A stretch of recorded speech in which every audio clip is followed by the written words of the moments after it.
So we really had no idea what was going on. And also the fact is I do face south, so we had no idea what's going on. So what happens at this point in time, I'm sitting at my desk on the phone, and a young woman from the other side of the floor, someone who faces north, okay, comes running. Remember I said these are huge floors. She runs around the whole floor telling everyone, you have to leave, you have to leave. They never said the north and south tower. I tell you, you used to say number 1 and number 2. She said number 1 is on fire. No one knew what happened. They said it was on fire, we should leave. Well, I'm on the phone with my friend who was there in '93, and in the back of my mind, I remembered how long it takes to get out of here. I think I do. I could be making this up. I don't know. But so I hang up the phone. I gather up about 6 people who work with me. We get up, and I said, I think we're going to leave. Okay. It takes us a few minutes to get organized. We decide we're going to leave. We get again to the stairwells. Okay.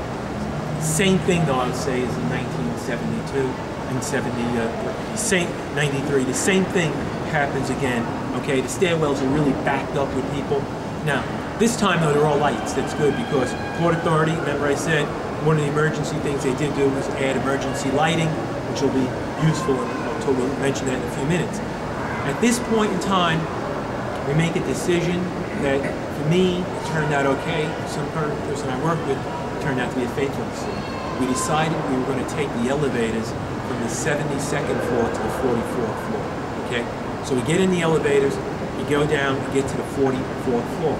I will tell you, when we get to the 44th floor, it is very, very chaotic at that point in time. People really do not know what to do. There's misinformation. Cell phones did not work and things. People were trying to make calls. And at the same time, the Port Authority makes an announcement.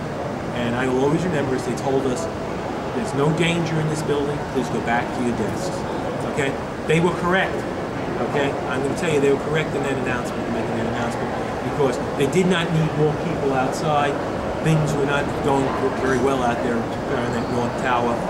They did not need more people out there. The fire department, the police department did not need onlookers out there going on. Nevertheless, though, I will tell you I didn't listen to them, okay? And that's probably why I'm standing here. We walked back inside and we decided to continue to hit the stairwell. Well, the sooner we get in that staircase, though, the second plane goes hit. Now, I will tell you, I've never been in an earthquake, but I will tell you, I cannot explain how I felt. I felt my legs go out from under me. This wasn't a sway. The building actually jumped, I think, when that happened. Good news is the people, no one panicked in the stairwells. We continued to walk down the stairs and make our way out. Now, normally when you got downstairs, you would go out the lobby. In this case, though, could no longer go out the lobby entrance of the building because when that plane hit, gasoline and debris were flying down the sides of the building. It was too dangerous to go outside.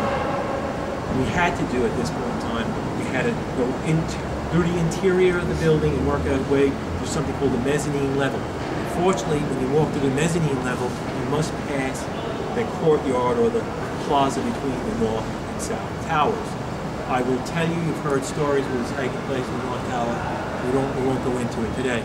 All those stories are true. It was really a terrible, horrible sight that was going on. Nevertheless, we finally make our way out, and how we go out, we then have to go underground and come out to the concourse level.